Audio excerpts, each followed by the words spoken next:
നാടും നഗരവും കാണാൻ സൈക്കിളുകളിൽ കുന്നും മലകളും താണ്ടി വിദേശി സംഘം. തിരുവനന്തപുരം കോവളത്ത് നിന്നാണ് 15 പേരടങ്ങുന്ന സംഘം യാത്ര ആരംഭിച്ചത്. 15 ദിവസം കൊണ്ട് 1400 കിലോമീറ്ററോളം സഞ്ചരിക്കുകയാണ് ഇവരുടെ ലക്ഷ്യം.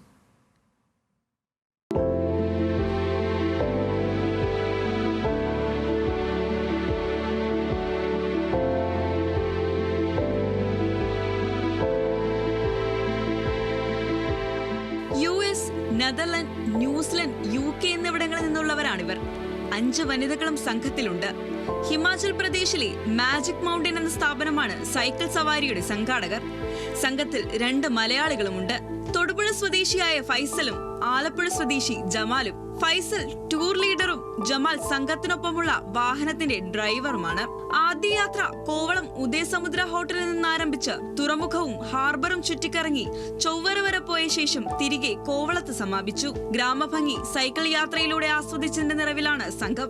See the country on bicycle, so we can see everything on road slowly. This is my 12th time to organize this tour. Regular? Yeah, every year I used to come here, but since this COVID, I didn't come for 3 years. So I hope next year I come back. അടുത്ത് മധുരയിലേക്ക് ട്രെയിനിൽ പോകും. മറ്റൊരു വാഹനത്തിൽ സൈക്കിളുകളും കൊണ്ടുപോകും. മധുര മീനാക്ഷി ക്ഷേത്രം സന്ദർശിച്ച ശേഷം ദിണ്ടിഗലിലേക്ക് തിരിക്കും. അവിടെ നിന്ന് നേരെ കൊടൈക്കനാലിലേക്ക്.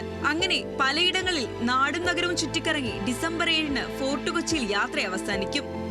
ന്യൂസ് മലയാളം, തിരുവനന്തപുരം.